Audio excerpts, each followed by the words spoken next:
And I ain't hit no drop in a minute. No, I'm about my business. Rappers Guy Podcast, episode 3. This is your host, Diggy Metro. Bailz Pagliacci. And today we're here to talk about release structure. Whew, that's a tough one, isn't it? Did you ever have a problem with release structure? All the time. Yeah. I just recently figured out, what's the best way to release my music, recently. So it's always been a problem. I think that back in the day, I would release as if I was this big mainstream artist. Like I would put out an album for the year and then think that that was like enough music to kind of hold me over. And the issue with going about music like that is you're kind of thinking that you're bigger than you are. Mm-hmm. And I actually saw a really good tweet the other day by one of the writers for DJ Booth, which is like a music blog. And he was saying that Drake, Kendrick, and J. Cole are able to drop music like that because of the time period in which they came out. Yeah, I see that same tweet. Yeah, I did see that. And that makes total sense. Like, people need to understand that, like, there's a good book by Malcolm Gladwell called Outliers. And all he's talking about is that there are specific times in the spectrum of time that things just work out. Bill Gates, when he was growing up, computers were just like a thing. Mm-hmm. So he was able to like learn the structure of them and then kind of build his own version of it, but like in the infantile stages. Yeah. If he had been born 10 years later, he's not the Microsoft he would be Bill guy. Gates. Nope. Right. Not at all. So we need to process as if we understand that like there are specific times. So right now, there's a fuzz on here. Right now, we're in the streaming era and it's still infantile. Yeah.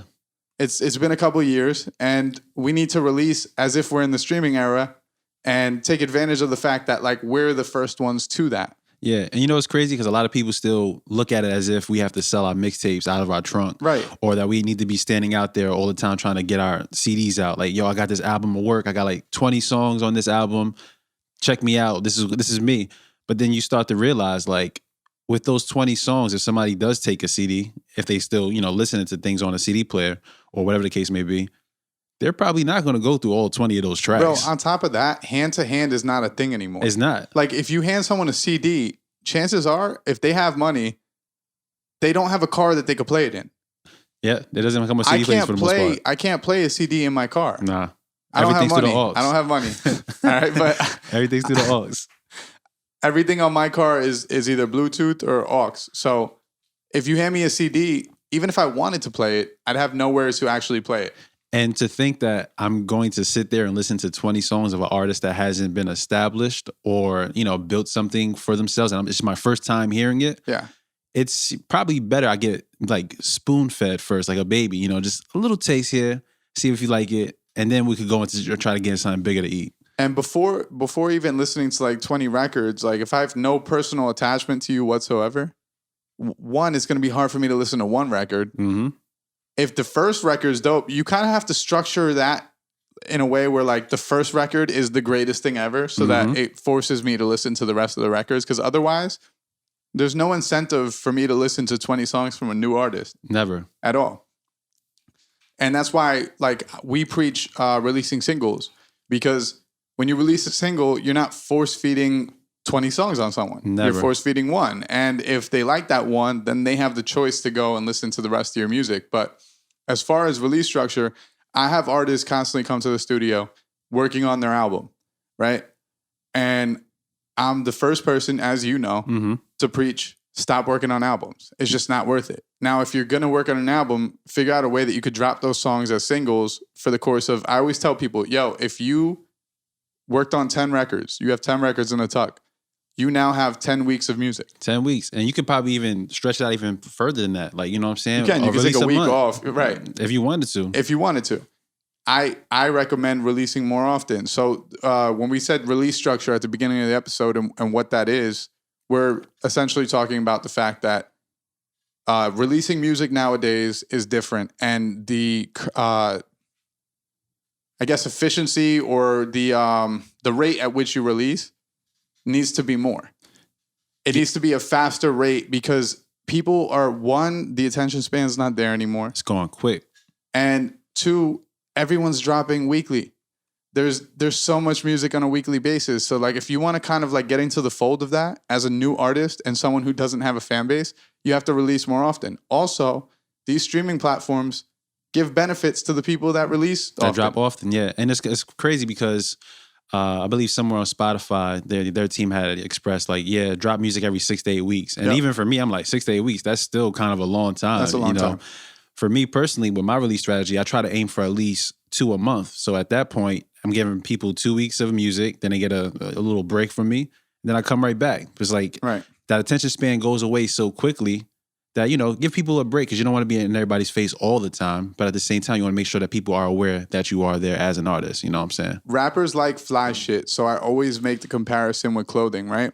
If you walked into a store and every week this brand that you like put out a new shirt, you'd be going on a way more regular basis to that store to buy that new shirt or to see what they put out. If they dropped a new shirt every 6 months, you kind of fade away because you're like, it's not that important. Yeah, you know what's the point of it? And right. And like our music isn't always technically exclusive, like as it's closed, and it's treated differently because it's like in a sense of art form, and you have to have people that's gravitating towards it. So you have a better chance of letting people hear you or hear your message if you're around more than just fading in and out every 6 months. Well, even in with you saying that, right?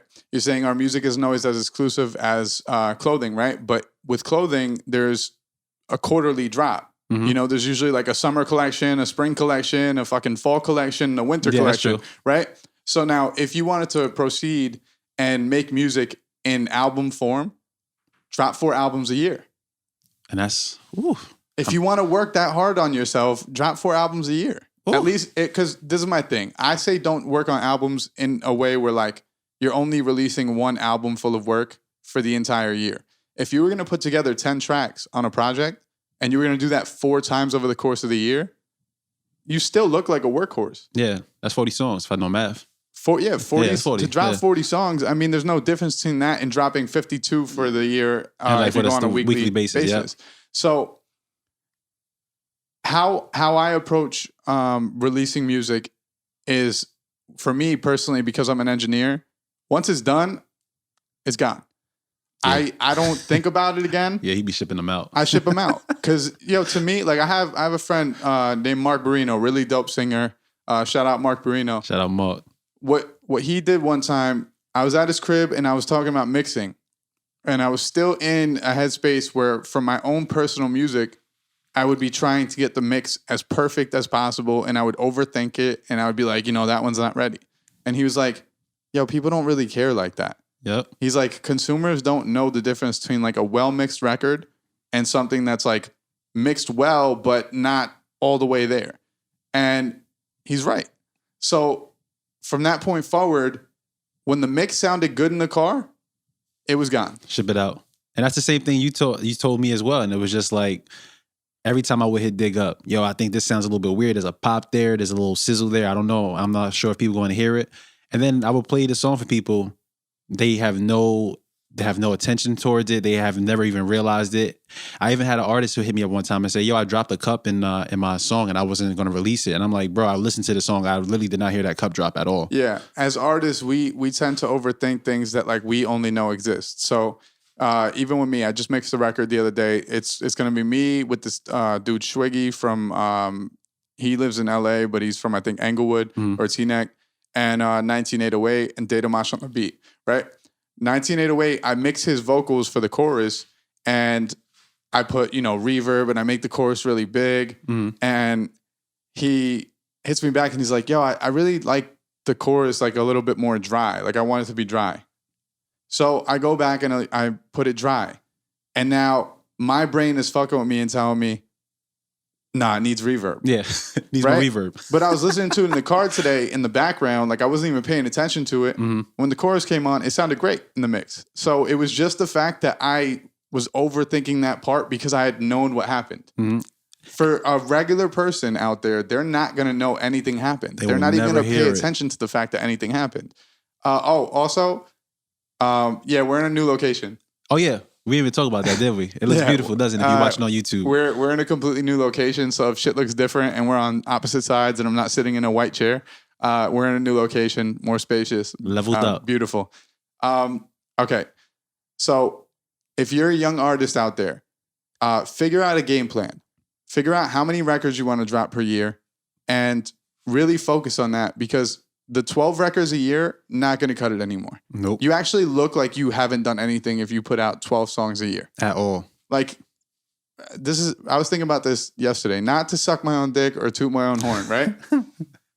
I'm an engineer who worked on over 100 songs last Countless year. projects from everybody. Over 100 songs, for sure. Mixed over 100 songs. I also put out probably 30 records. He ain't lying. If you, and now you could say that's because you have the luxury of mixing your own shit, cool. Mm-hmm. But I'm also doing other work for other people. So if you want to combine everything I did last year, you're talking about 150 records, 100. It's a lot of songs. It's a lot of fucking songs. So if the engineer is outworking you as the artist, that's a problem. My job is to do both. Mm-hmm. Your job is to do one, right? And if you engineer your own records, awesome. That should be even more incentive to put out more records. Yeah. You know? So I think that a lot of artists need to understand, like, I have a poster on the wall that says work when they don't, right? And the concept of sitting at home and not doing anything but making 12 records for the year, I don't even care if you put your heart and soul into it.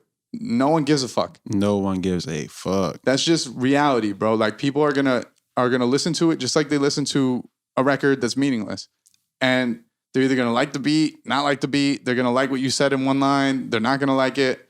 It doesn't fucking matter. So you really have to understand that, like, in this new digital era where we're releasing more often, more frequently, and the streaming platforms are actually welcoming that, you have to kind of move with the times. Yeah, because even with my release strategy with, dropping 2 songs every month, at the end of the month, that's 24 songs. If you think of it as an album usually has like 20 songs, unless it's like the deluxe edition that everybody's doing now. Then you got Right. like 30 tracks.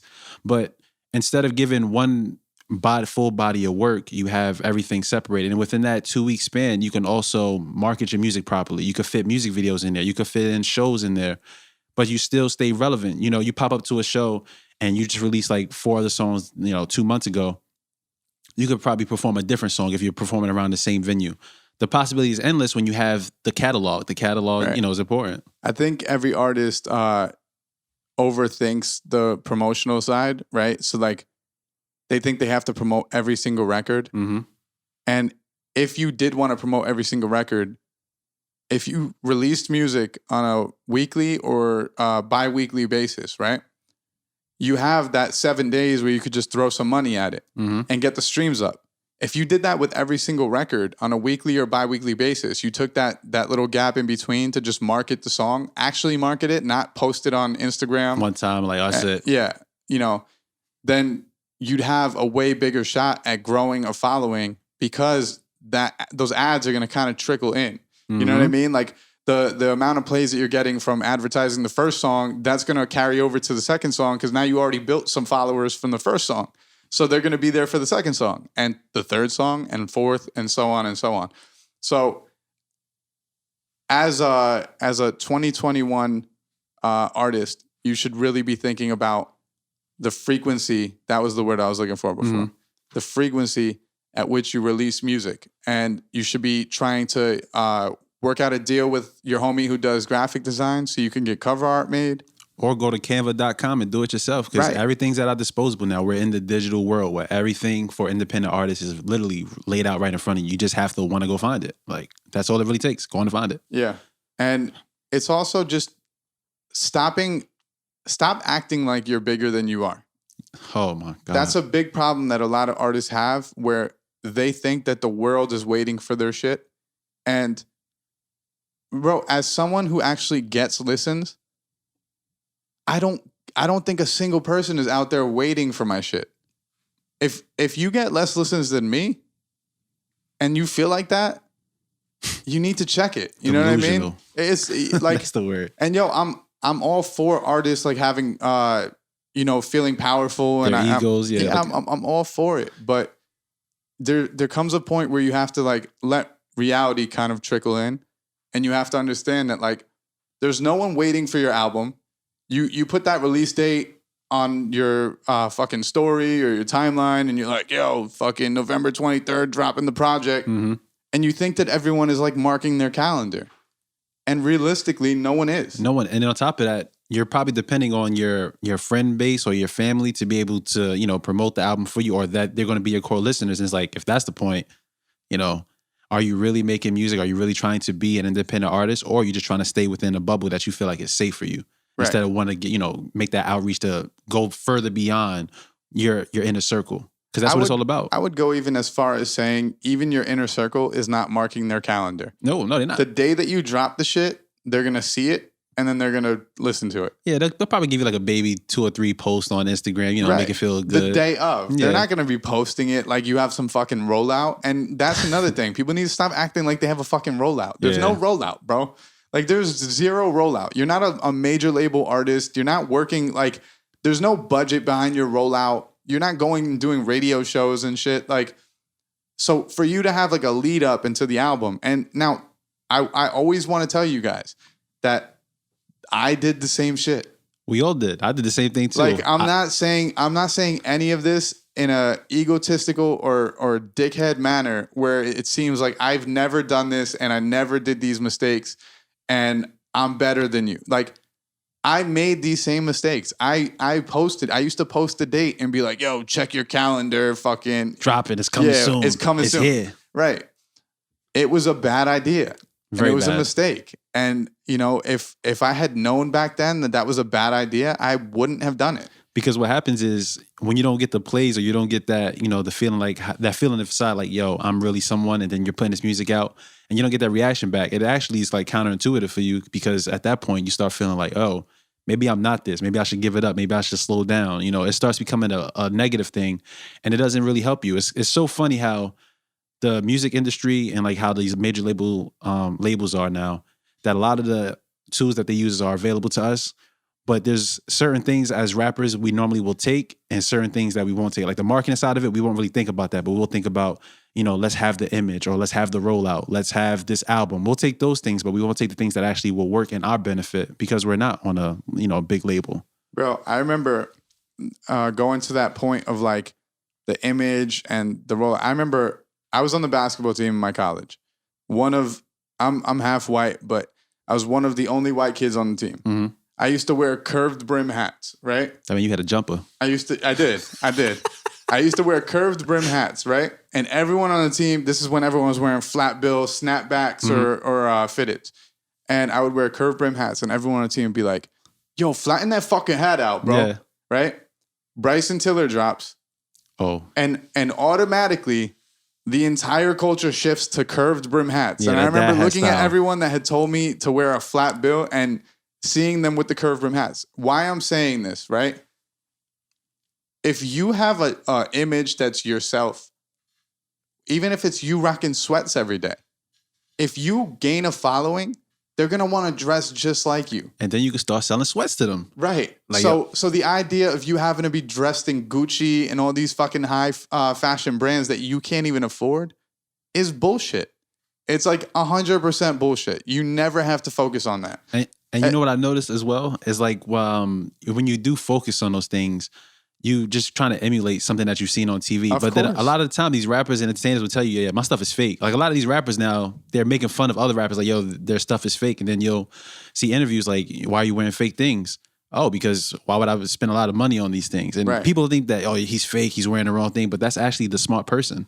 It is. And on top of even just that, like you're looking at a world where like everything is imagery as far as like social media now. Mm-hmm. So it doesn't even have to be real. But unless you're dressing in like, if you're wearing fucking 3XL tall tees and baggy jeans, like it's fucking 03. That may be a problem. That's a problem. And I would definitely advise you to stop doing that, right? Outside of that, if you dress like a normal human being, you don't have to really like overthink the image part of it.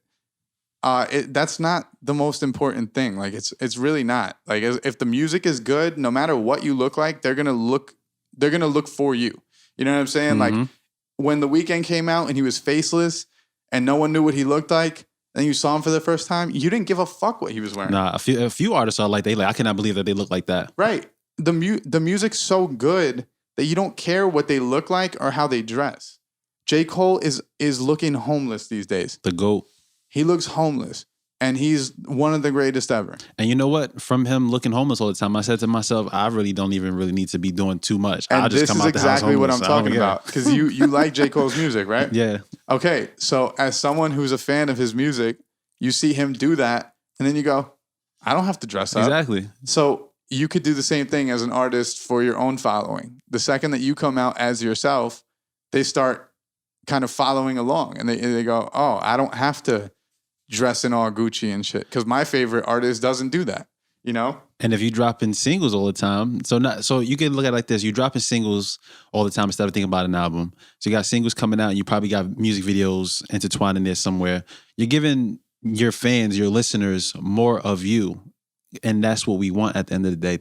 They need to be invested in us. They have to believe in us. They have to, believe in our image or see what we see or envision. And you only do that by being consistent in your image and your music, how you release your music, how you market your music, and just ultimately being yourself. If you have a DistroKid account, right, you're paying, say, $20 for the year. That's it, 20 a year? Yeah. I know, right? It's crazy. Okay. You pay $20 for the year and you drop 10 songs. Do you think that you got your worth? Nope. You're probably not making anything back. Also, that's another thing with releases. All right, I told Bailz a long time ago, yo, think of this shit like penny stocks. Yes, he did. I told him, yo, don't think of music as this like creative thing all the time. Like when it comes to the business side, you got to think of it as penny stocks. Now, if you have fucking 5 songs out that are getting you pennies, right? Versus 50. Even if the plays are similar, right? Say you get no plays, but you have like 100 plays on every song. If you have 50 records, that's a lot more fucking plays, and in turn, a lot more money coming to you. You want the bread to come through. If it's just penny stocks. If you had 50 penny stocks versus having 5 penny stocks, you're going to be doing better financially. So, and I'm not saying that you're pulling in massive amounts of bread putting out music, but it just gives you more bread. It gives you the couple $100 a year on your art that you should be paid for. And, everyone's looking for a way to get paid. So, like, people are charging people for features. We're going to have an episode on that. Yeah, that's crazy. People charge people for features. People are charging people for this, charging people for that. But they don't understand, like, there's actual value in the music that you're putting out. And this is why I get so upset when people drop their shit on SoundCloud or on Audio Mac. Or on any of these free platforms that don't make you money, because it's like, yo, I understand the expense going into the music. You might have paid for the cover art. You might have paid for the mix and master. You might have paid for the beat. And then you're going to release it and not make anything back. We're going to have another episode on ROI. Yeah, that return on investment is important. And so, guys, we have so many episode ideas. And like we have to figure out a way to like break them apart because everything's intertwined within each other. Yeah, because it all works together. But let's stay on topic of just release structure. The more music you release, the better your chances are of making money. The more music you release, the better your chances are of gaining fans. Yes. The more music you release, the better your chances are of just looking good. Yes. Because it makes you look like a fucking beast. Like I told Bailz, I said, yo, you could work on the same amount of records that you were going to do for your album. And if you do them on a weekly basis, people are going to look at you like a workhorse. All of a sudden, Bailz starts dropping records on a weekly basis. And all I'm seeing on his repost on his story are, yo, this guy don't stop. He don't stop. He work all day, all night. Exactly. Yes, but if you drop the album and it was the same amount of tracks in one shot, no one's saying that. Exactly. Because it was like a 7, I remember when we was talking about it, was a 7 tracks. I was stealing, a little bit off the Kanye wave, and I was just like, I'm just throw it out there. And then you brought the idea of releasing it weekly, and I was like, whatever, let me give it a shot. And I kept the same cover art. I kept the cover art stayed the same, and I just released the song every week, and it actually worked out. And I have a full album now, technically, but they look as if it's singles, so it kept me relevant within that 7 weeks of time.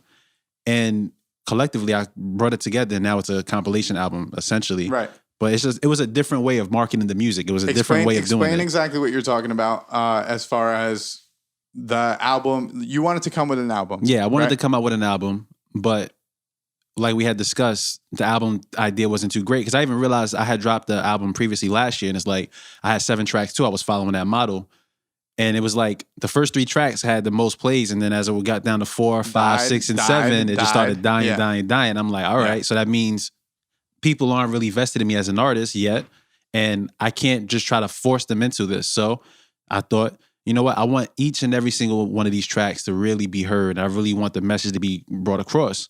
So when you gave the idea of splitting it up, I was hesitant at first. I was like, this doesn't seem like the right thing to do. Maybe he don't know what he's talking about. But you always got to want to be able to give a shot, especially when somebody genuine feel like they really trying to help you.